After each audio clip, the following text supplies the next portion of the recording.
Glória a Deus. Nós saudamos a todos com a paz do Senhor mais uma vez. Seja muito bem-vindo a mais uma terça-feira, onde nós estudaremos mais um pouco da Palavra de Deus. Como os irmãos já sabem, esse trimestre nós estamos falando sobre a igreja eleita, ali baseado na carta de Paulo aos Efésios. Hoje nós estamos na aula número 6, a condição do gentio sem Deus.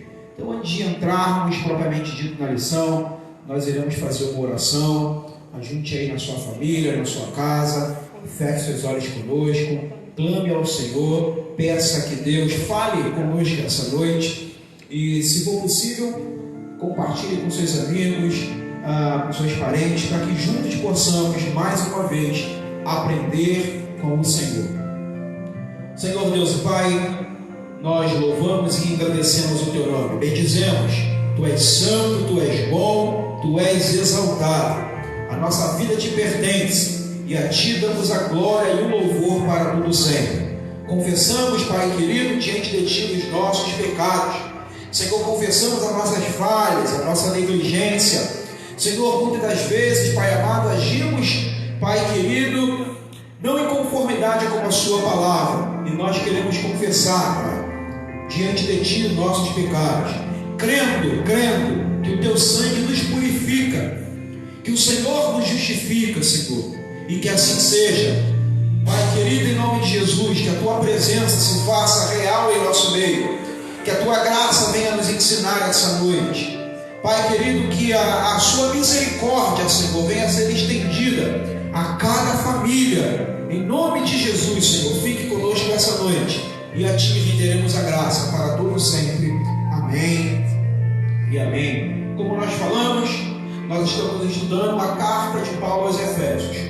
Hoje é o capítulo 2, a partir do versículo 11, lição número 6 da nossa revista EBD, a condição do gentio sem Deus. Quem nós éramos, o que nos tornamos e para onde nós iremos. No decorrer das aulas nós temos aprendido isso. Da lição número 1 foi uma lição mais de introdução, conhecendo o contexto histórico, conhecendo ali a igreja que Paulo fundou ali nessa cidade. Nos demais capítulos falamos sobre as bênçãos espirituais, falamos sobre eleição e predestinação, nós falamos sobre a esperança em Cristo Jesus. E hoje, a aula número 6, nós falaremos sobre a nossa condição sem Deus. Paulo ele vai destacar a condição do gentio. Paulo é chamado do apóstolo dos gentios. E os gentios somos todos nós que não somos judeus. Qualquer povo que não pertence ao judaísmo, ele é chamado de gentio. Então nós somos gentios. E qual era a nossa condição sem Deus? Eu quero ler aqui a introdução da nossa lição. Diz assim, o autor ele deixou claro: na presente lição, veremos que o autor de Efésios lembra aos gentios de que, antes da regeneração, eles eram incircuncisos e haviam experimentado 5 formas de privação. Estavam sem Cristo, separados de Israel, alienados quanto à promessa, sem esperança e sem Deus no mundo. Logo, estudaremos cada um desses aspectos. Como eu havia dito, gentios somos nós. E essa era a nossa condição. Eu quero ler aqui o versículo que Paulo cita, Efésios capítulo 2, versículo 11 e versículo 12.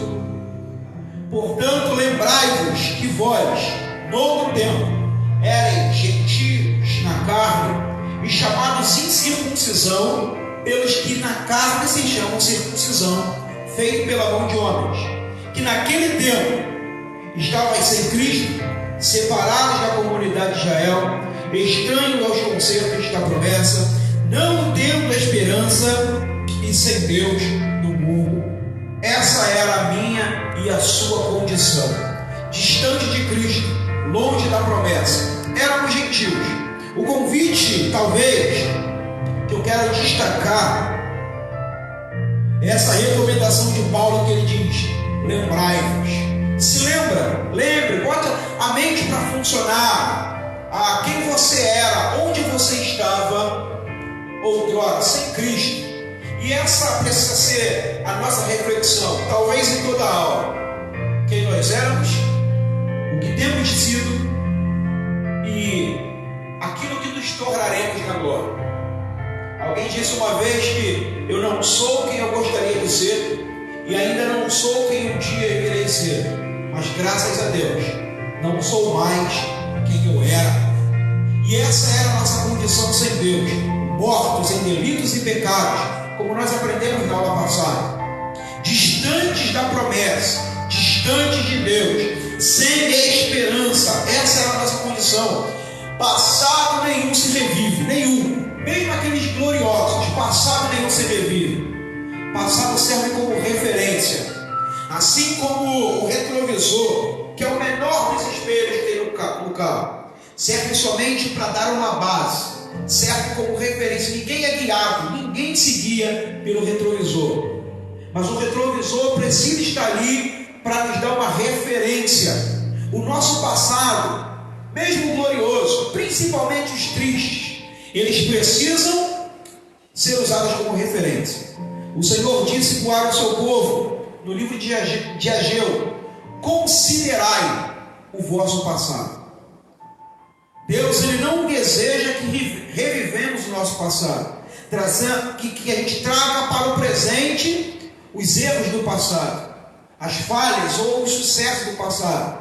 Repito, precisamos considerar o nosso passado, lembrar como referência, para que possamos refletir aonde nós estamos. E a pergunta é: onde nós estaríamos? Como nós estaríamos se hoje estivéssemos sem Jesus? Desde o dia que Jesus te encontrou, lembra daquele dia da sua conversão, do dia que você foi alcançado pela graça, do dia que o Espírito Santo te convenceu dos pecados, da justiça e do juízo, nos convenceu. Lembra daquele episódio, daquela ocasião. Agora faça uma retrospectiva e imagine se você continuasse a sua vida desde aquele dia até hoje sem Jesus. Onde nós estaríamos? E se estivéssemos ainda, como nós estaríamos? E precisamos render graças ao Senhor por isso. Eu quero ler aqui 1 Pedro capítulo 1, versículo 13. Pedro fala assim: por isso, cingindo o vosso entendimento, sede sóbrios, e esperai inteiramente na graça que vos está sendo trazida na revelação de Jesus Cristo. É lindo que Pedro fala isso no versículo 13. Ele não inicia o capítulo falando cinja o vosso entendimento. Pare para pensar. Ele, no capítulo, do versículo 1 ao versículo 12, Pedro vem lembrando aos seus ouvintes da sua condição sem Deus, ou melhor dizendo, do que Jesus fez por nós. Pedro vai falar sobre herança, eleição, predestinação, sobre salvação, sobre fé. No versículo 13 ele diz: agora cinja o vosso entendimento. O que ele me ensina, o que ele nos ensina é: põe a sua mente para funcionar, vença a amnésia espiritual, não permita que caia no esquecimento a sua vida do passado, quem você era sem Jesus. Mas não é só isso, ele termina dizendo: esperai inteiramente na graça. Então eu não tenho só que ter o passado como referencial, mas principalmente um futuro glorioso que me espera e que nos espera. Então, tendo o passado como referencial, mas uma esperança e uma expectativa na graça que vai ser ainda revelada em Cristo Jesus, isso vai me dar condição de viver na vida presente de uma forma de dependência de Deus e de gratidão. Dependência porque eu não quero viver a vida que eu tinha outrora, e gratidão pelo fato de eu estar vivendo em sua presença, salvo pela graça. Então que possamos entender isso essa noite, nessa aula, que se não fosse o Senhor, como disse o salmista, o nosso inimigo já teria nos engolido vivo. Tópico 1: chamados incircuncisão. O subtópico número 1 diz o conceito de circuncisão.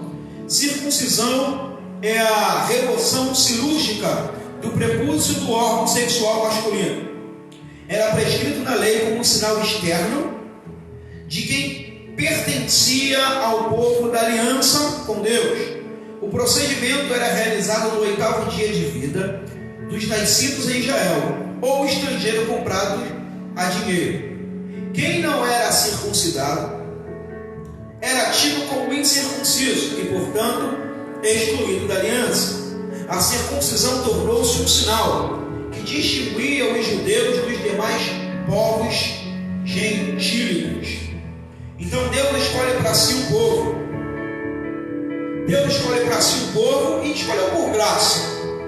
Israel não fez nada do que merecesse a escolha de Deus. Porém, nós servimos a um Deus de pactos, servimos a um Deus de aliança, que ao escolher, ao determinar, Ele firma um propósito. E assim foi. Tudo começou com Abraão. Deus chama Abraão, faz uma promessa a Abraão, mas não termina só na promessa. Da promessa, Ele forma com Abraão uma aliança. E Ele diz que essa aliança deveria ser perpétua. Gênesis capítulo 17, a partir do verso 9, nós somos ali expostos a esse pacto, a essa aliança. Tudo começa nesse capítulo, Gênesis 17, a partir do versículo 9. Disse mais Deus a Abraão: guardarás a minha aliança, tu e a tua descendência, no decurso das suas gerações. Esta é a minha aliança, que guardareis entre mim e vós, e a tua descendência. Todo macho entre vós será circuncidado.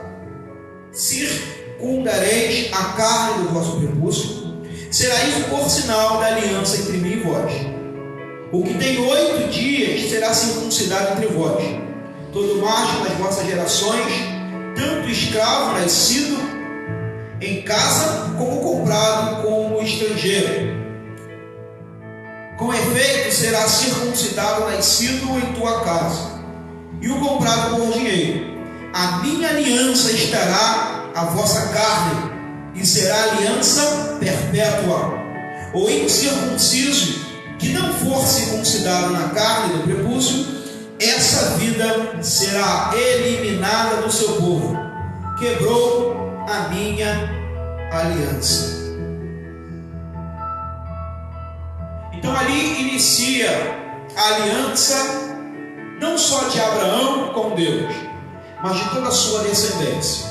Então os nascidos de Abraão, aqueles que são descendentes diretos de Abraão, eles precisariam circuncidar.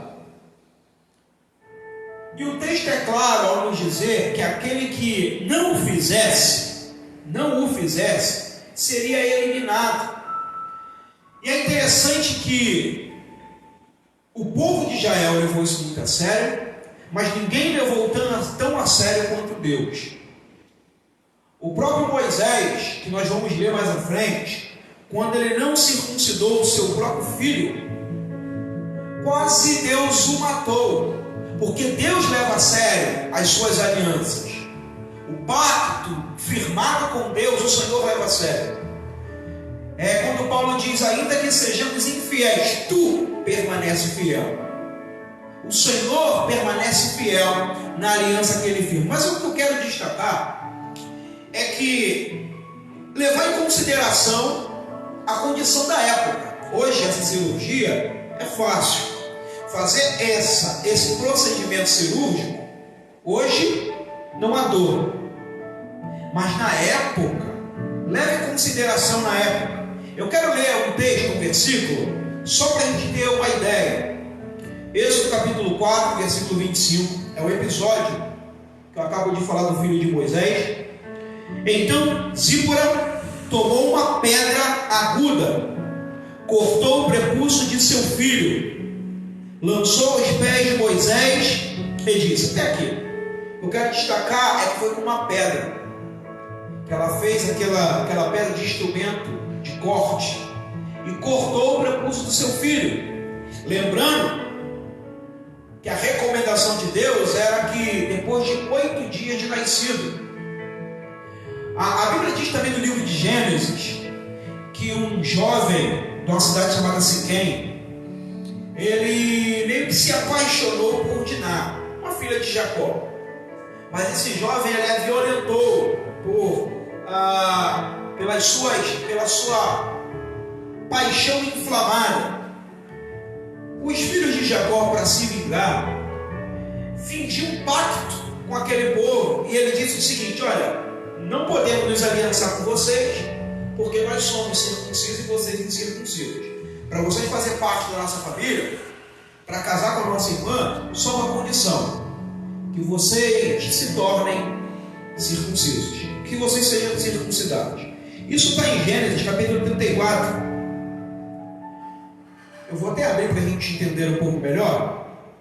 Aquele jovem muito apaixonado, ele não só fez isso, como convenceu e obrigou todo o seu povo a fazer a mesma coisa. Todos os homens fizeram a mesma coisa. Porque o pacto foi o seguinte: olha, para que só Diná casar contigo? Não foi o seguinte: as nossas mulheres serão as mulheres de vocês, mas para isso todos precisam circuncidar. Quando todos os homens daquela nação circuncidaram, Gênesis 34, versículo 25 fala assim: e aconteceu que ao terceiro dia, quando estavam com mais violenta dor, terceiro dia depois, 3 dias depois dessa mini cirurgia, o texto diz que eles estavam com violenta dor.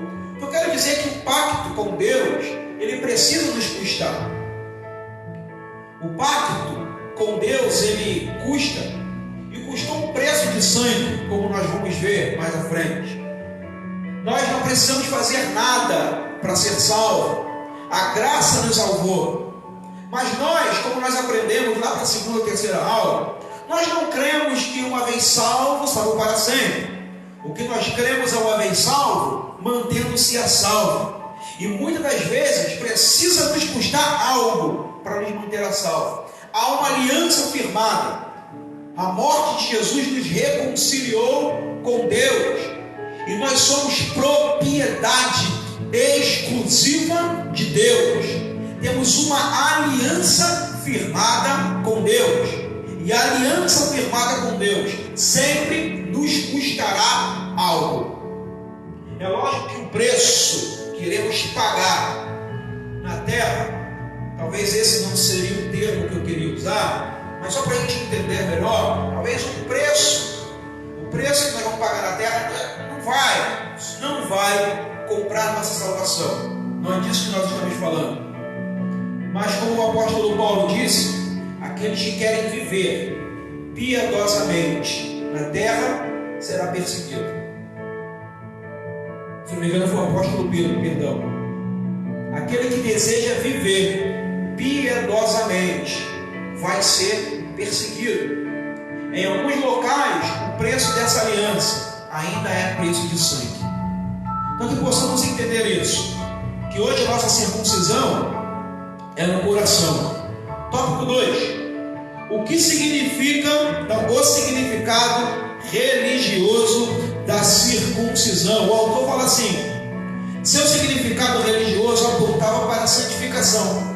Como a corrupção e as práticas idólatras estavam fortemente relacionadas com a sexualidade depravada, a circuncisão simbolizava a aliança de purificação requerida ao povo escolhido. Era algo tão sério que os judeus recusavam-se até mesmo a comer com os incircuncisos. Esse episódio nos lembra Pedro.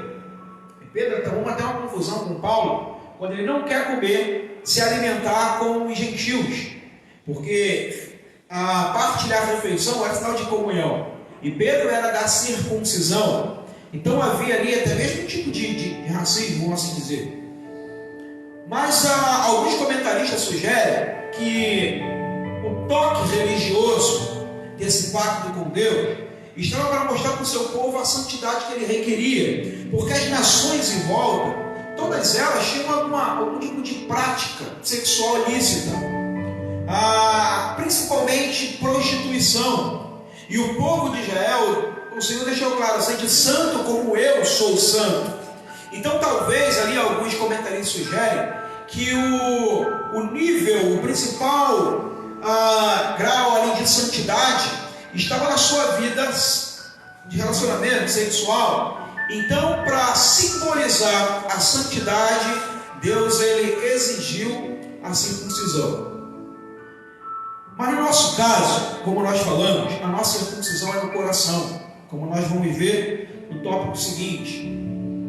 Nós somos cercados por uma geração que constantemente tenta nos afastar de Deus e de sua santidade. E precisamos também desse toque religioso. Como eu falei no início, Deus ele leva demais a sério as suas alianças, o seu pacto. Eu quero ler aqui Êxodo, capítulo 24. Êxodo, capítulo 24, versículos 6 e 7 e 8. Uma outra aliança que Deus havia firmado com o seu povo. Diz assim: e tomou o livro da aliança e o leu ao povo, e eles disseram: tudo o que falou o Senhor faremos e obedeceremos. Então tomou Moisés aquele sangue e o aspergiu sobre o povo e disse: eis aqui o sangue da aliança que o Senhor fez convosco a respeito de todas essas palavras. Nós poderíamos ficar aqui durante um bom tempo lendo alguns textos onde o Senhor deixa claro que o seu povo quebrou a aliança. O povo ele desobedeceu o que estava escrito e o povo se prostituiu, espiritualmente falando e sexualmente falando, quebrou a aliança. E a pergunta que precisamos fazer é se também temos quebrado a nossa aliança. Esse ato, como nós falamos, como nós lemos,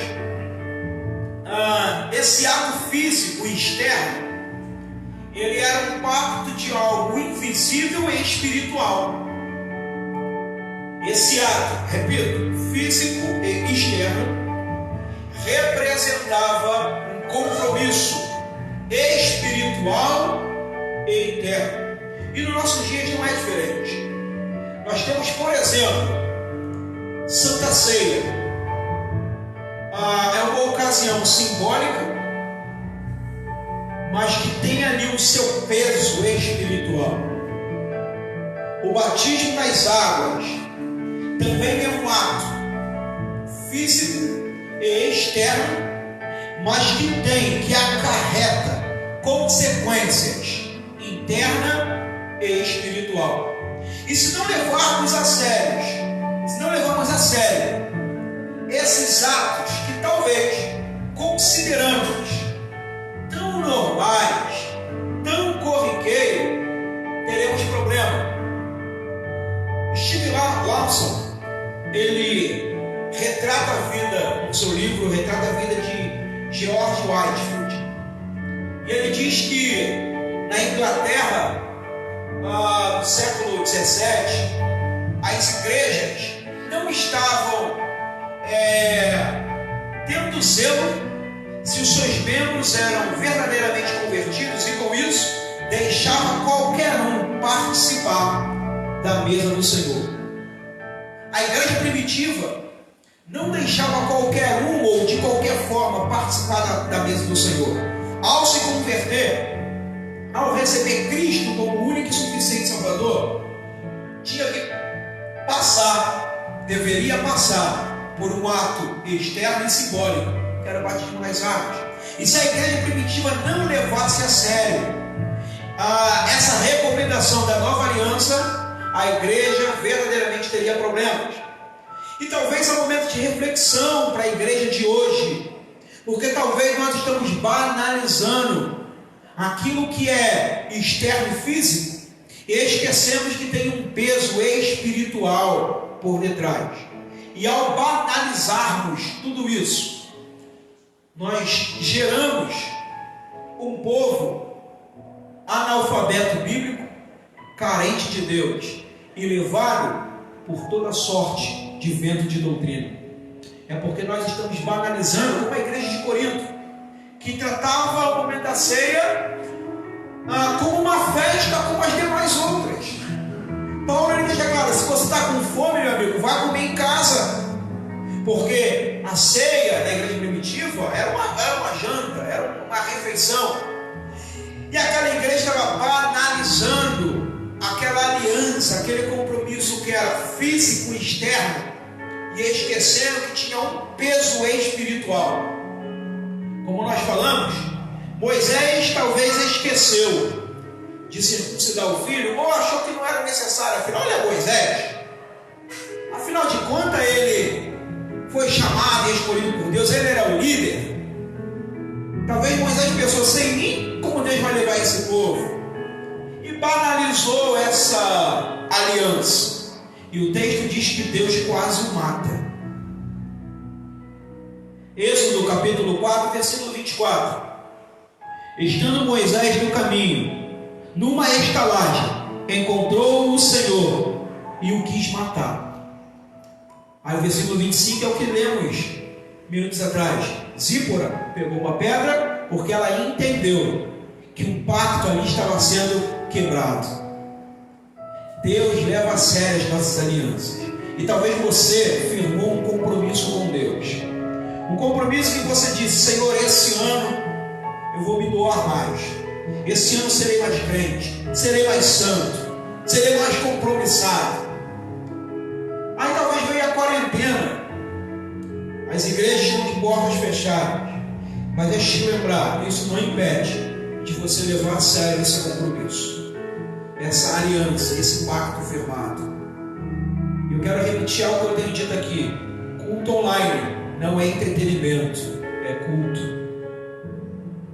Culto diante de uma tela de computador não é o convencional, não é tão adequado, mas ainda assim é culto ao Senhor. Então que possamos levar a sério essa aliança, esse compromisso, porque Deus leva muito a sério. Eu quero terminar esse tópico lendo Josué capítulo 3, versículo 5. Josué capítulo 3, versículo 5 diz assim: disse Josué ao povo: santificai-vos hoje, porque amanhã o Senhor fará maravilhas no meio de vós. É o povo que nasceu no deserto, e por causa da correria não houve tempo para circuncisão. Eram ali mais de 20 anos agora, jovens mais de 20 anos, mas todos eles distantes desse pacto.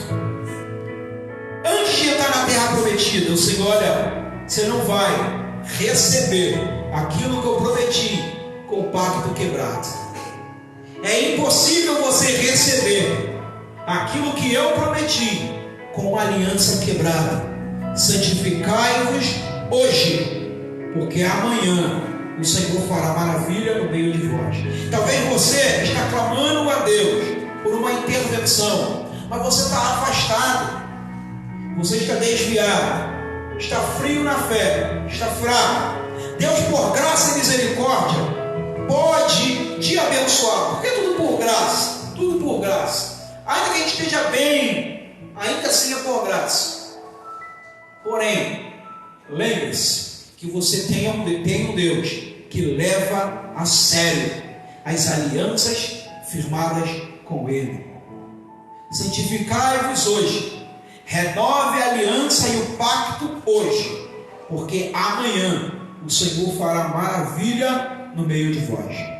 Tópico 3: a circuncisão do coração. O autor diz assim: a boa nova que Paulo traz é que a verdadeira circuncisão não se tratava de uma operação externa na carne realizada pelos homens, mas que foi feita no interior, que é de coração, cujo louvor não provém dos homens, mas de Deus. É o versículo que nós lemos. Paulo diz assim no versículo 11: portanto, lembrai-vos de que vós, outro tempo, eras gentios na carne, chamados de circuncisão pelos da carne, se chamam circuncisão, feita pela mão dos homens. Ele está dizendo: olha, a primeira aliança era feita pela mão dos homens. A primeira aliança, ainda tendo um pacto, um peso espiritual, ainda assim foi provocada pelo homem. Mas a aliança atual, a nossa aliança, foi provocada por Deus, feito do próprio Deus, propósito do próprio Deus, e ela é interna, e ela é do coração. O que Paulo talvez quer destacar aqui é a luta contra o legalismo. O que é o legalismo? É o nosso próprio esforço para ser salvo. É quando a gente diz que eu preciso fazer isso para ser salvo. Eu preciso adquirir isso para ser salvo. É quando eu acrescento algo na graça. Crer em Jesus já não basta. Eu preciso crer em Jesus, em sua obra, e pagar algum tipo de penitência. E fazer algum tipo de exigência. Não estou pregando aqui o antinomianismo, onde eu não preciso ter regras, não preciso cumprir responsabilidade. Não é disso que se trata. O que eu estou dizendo é que não importa o que a gente faça, não compra a nossa salvação. O nosso ministério, a nossa doação no ministério, não compra a nossa salvação. É por essa razão que Paulo fala assim: façai tudo com amor. Façai tudo com amor. E o legalismo rouba isso de nós, o amor. Nós começamos a fazer por medo do inferno, medo de no dia do arrebatamento ficarmos. E a Bíblia diz que o verdadeiro amor lança fora o medo. A nossa circuncisão agora é interior, é no coração.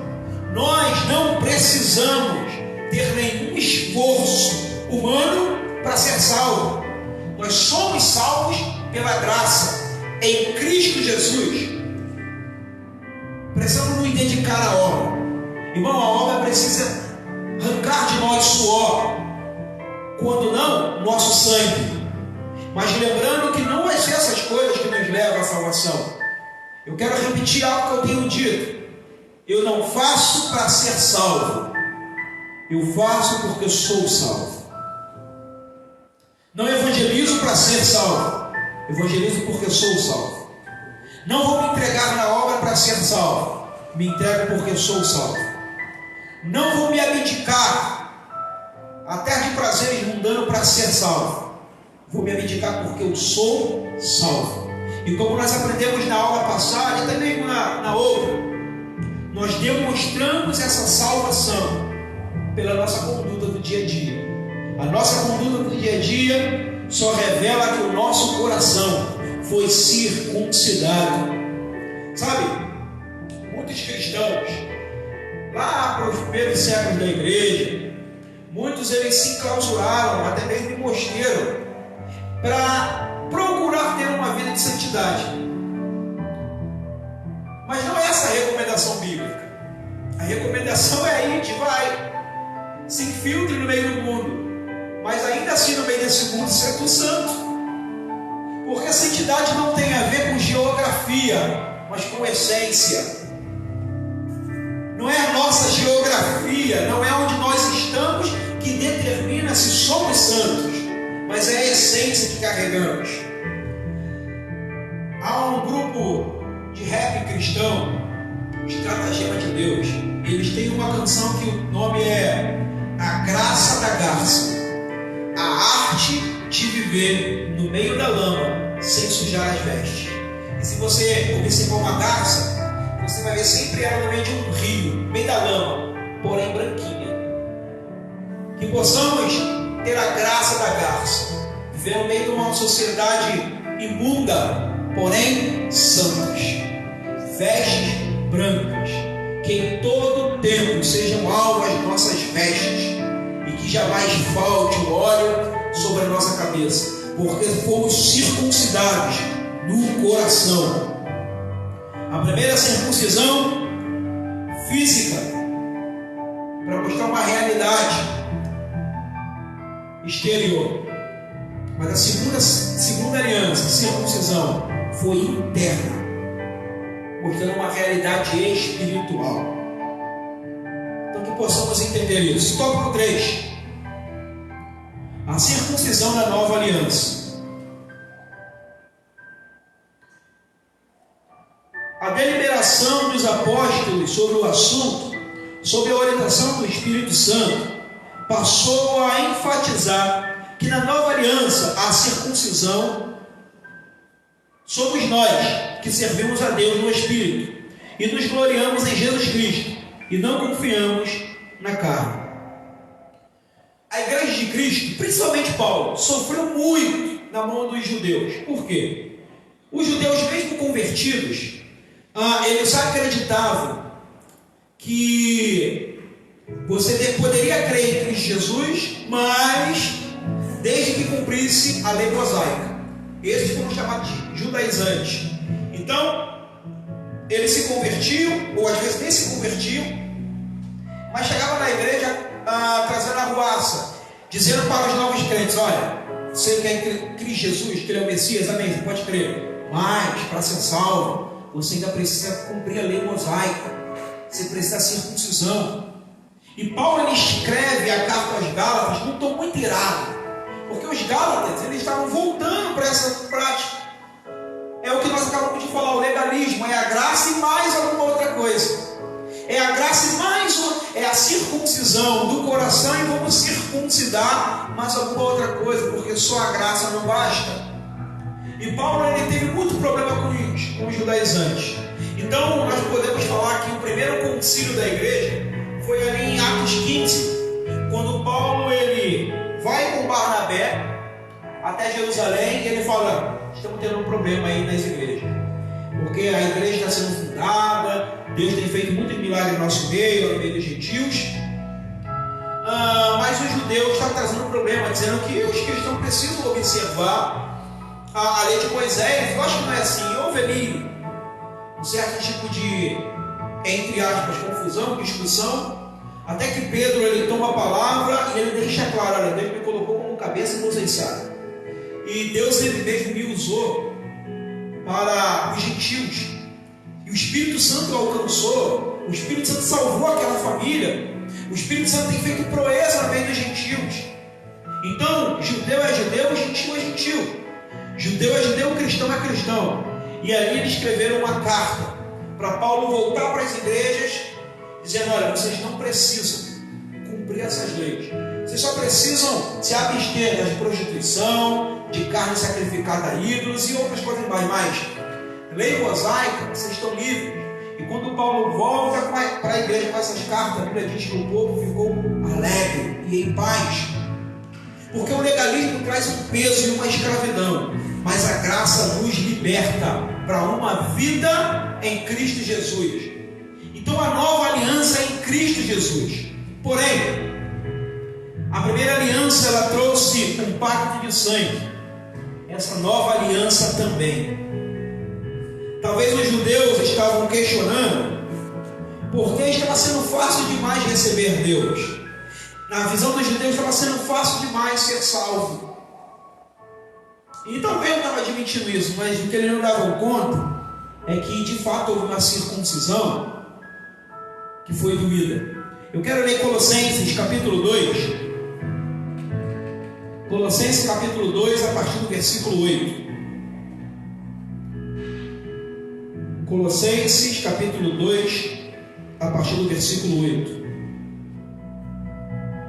Tende cuidado para que ninguém vos faça presa sua, por meio de filosofias e vãs sutilezas, segundo a tradição dos homens, segundo os rudimentos do mundo, e não segundo Cristo. Porque nele habita corporalmente toda a plenitude da divindade, e estáis perfeitos nele, que é a cabeça de todo principado e potestade, no qual também estáis circuncidados, com a circuncisão não feita por mão no despojo do corpo da carne, a circuncisão de Cristo, sepultados com ele no batismo, nele também ressuscitaste pela fé no poder de Deus, que o ressuscitou dos mortos. E quando vós estavais mortos nos pecados e na incircuncisão da vossa carne, vos vivificou juntamente com ele, perdoando-vos todas as ofensas, havendo riscado a cédula que era contra nós nas suas ordenanças, a qual de alguma maneira nos era contrária, e a tirou do meio de nós, cravando-a na cruz. Em Cristo somos perfeitos, em Cristo somos circuncidados, e aquele escrito de dívida que era contra nós, porque estávamos afastados dessa aliança, ele cravou na cruz, dizendo que nele somos perfeitos, justificados e livres. Então que possamos levar a sério essa aliança, esse pacto, porque de fato custou algo. Foi pacto de sangue também, mas não em nossa carne, na carne do Filho de Deus. Louvado seja o nome do Senhor. Segundo tópico, subtópico número 1, uma vida sem Cristo. Como nós acabamos de ler aqui em Colossenses, é por Ele, por causa dele e por meio dele. O autor ele diz assim: ao descrever a história passada dos gentios, o apóstolo traz à memória que naquele tempo, isto é, antes da regeneração, eles viviam imersos no paganismo e, portanto, sem Cristo.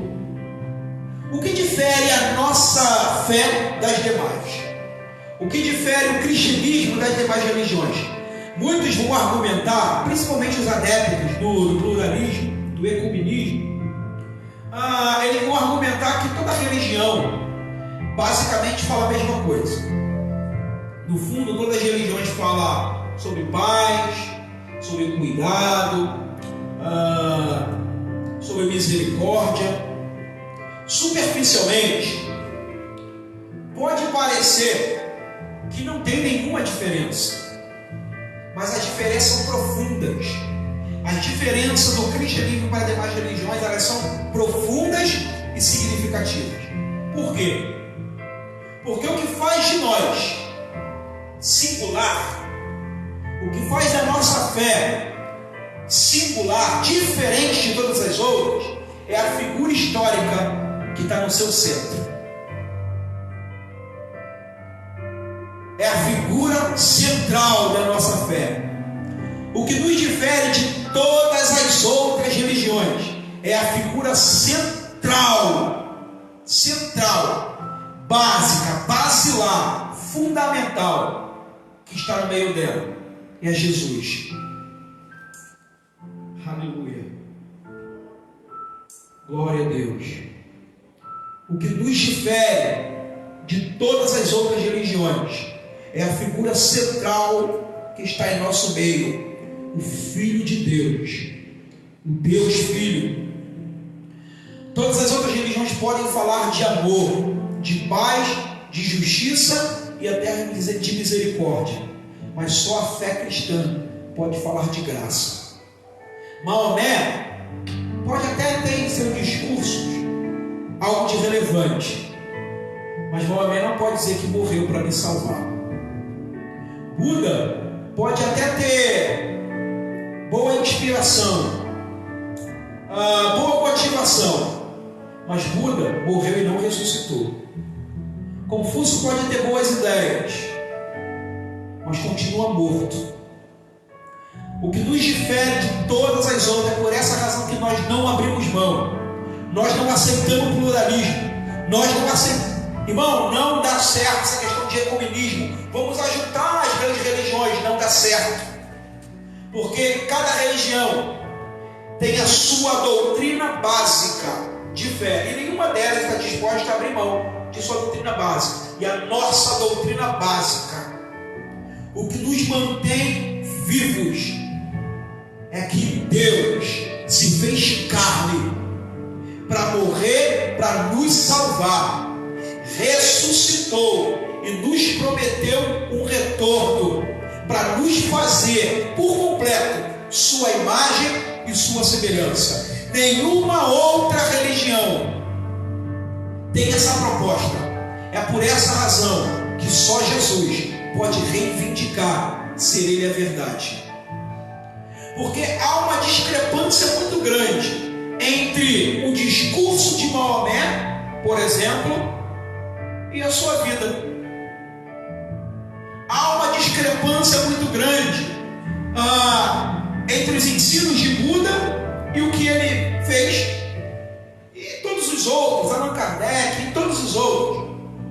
Mas tudo que Jesus falou, ele diz assim: em verdade vos digo, porque a sua palavra estava atrelada em quem ele era.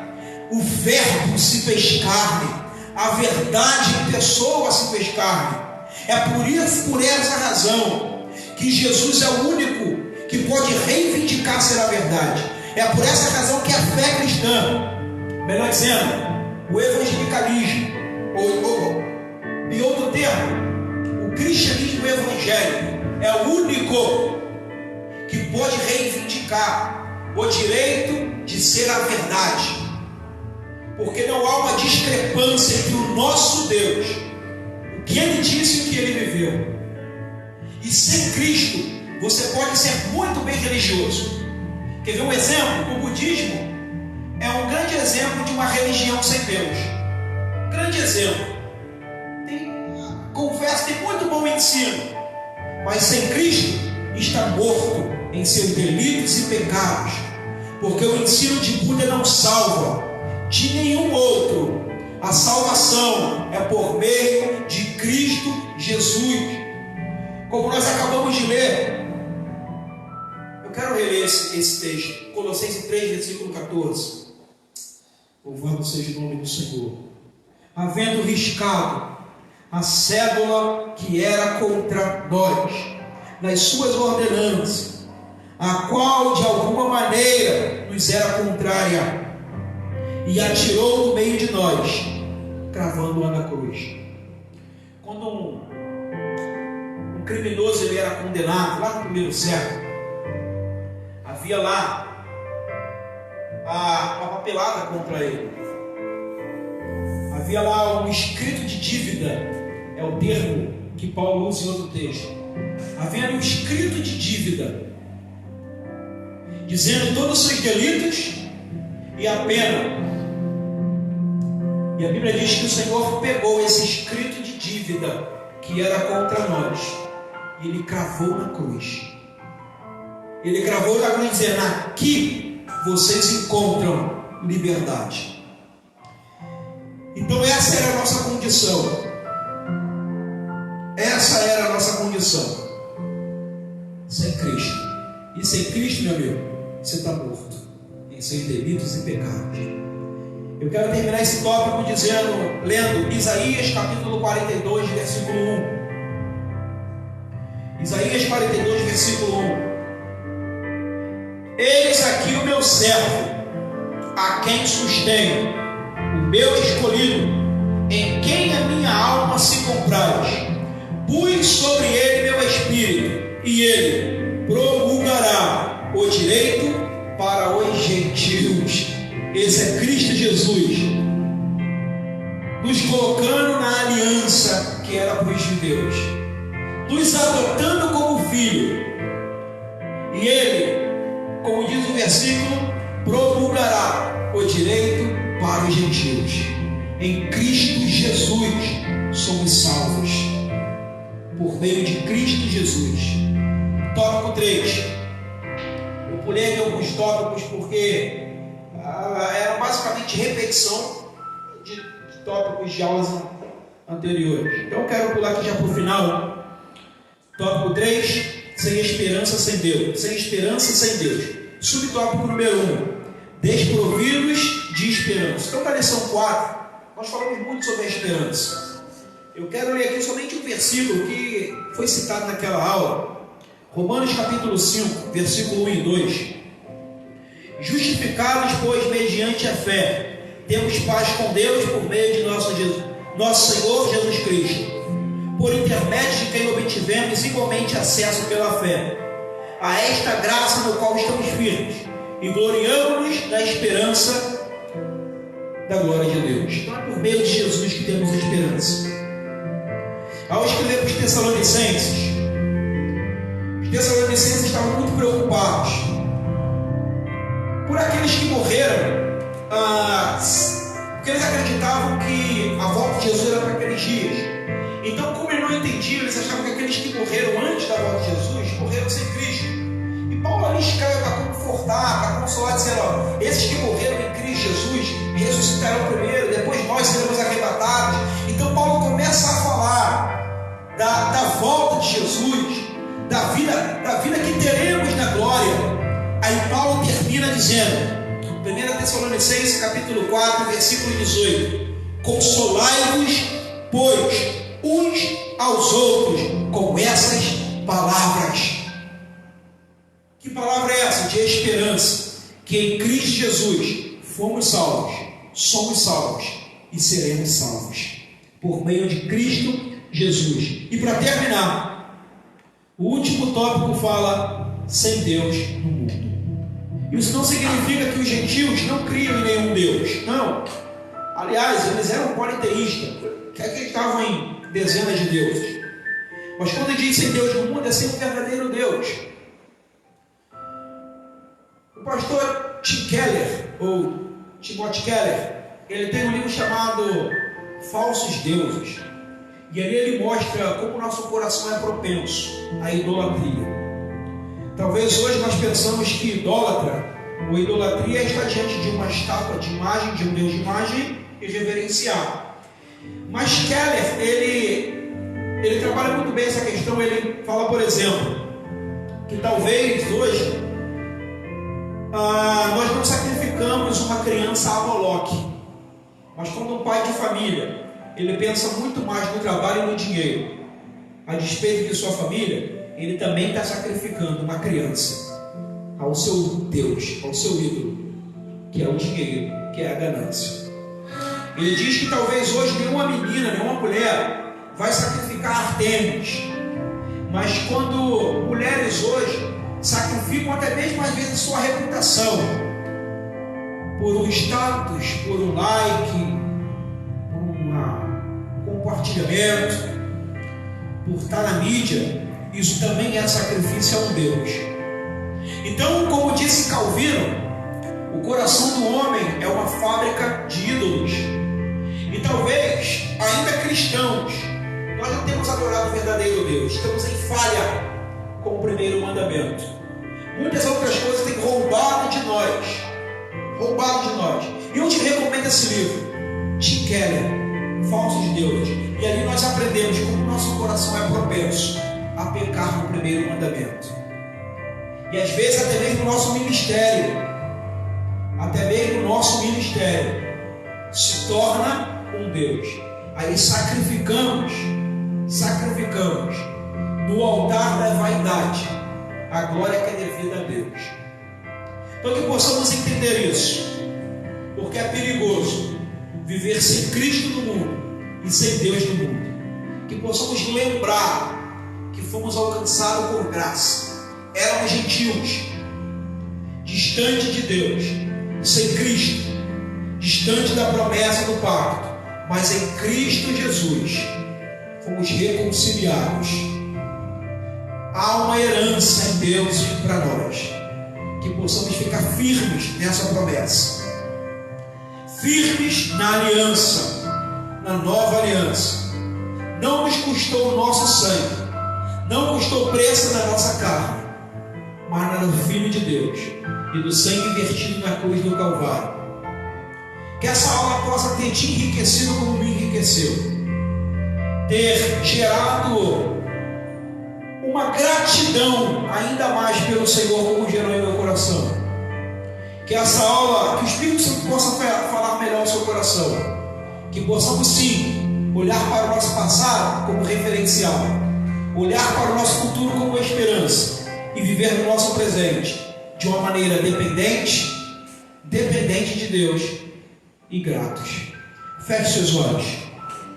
Senhor Deus e Pai do nosso Senhor e Salvador Jesus Cristo, como nós te louvamos, Senhor. Obrigado, Jesus, pela obra na cruz do Calvário, pela nossa vida. Obrigado pelo sangue da nova aliança. Obrigado pela circuncisão do nosso coração. Nós não merecíamos, na verdade o que merecíamos era o inferno. Na verdade o que nós merecíamos era a taça da sua ira. Mas a sua graça nos alcançou. Então que possamos levar muito a sério esse compromisso, essa aliança. Uma vez salvo, mantendo-nos a salvo. E temos a consciência que isso é possível através do Espírito Santo. Obrigado, Jesus. Obrigado, Espírito Santo. A Ti a honra, a glória e o louvor. Nos despeça em paz. Nos dê uma noite abençoada. Uma noite de gratidão. Que possamos render graças, Senhor. Render graças pela salvação da nossa alma. E que terça-feira que vem possamos juntos novamente aprender um pouco mais uma porção das Escrituras Sagradas. Em nome de Jesus, amém e amém.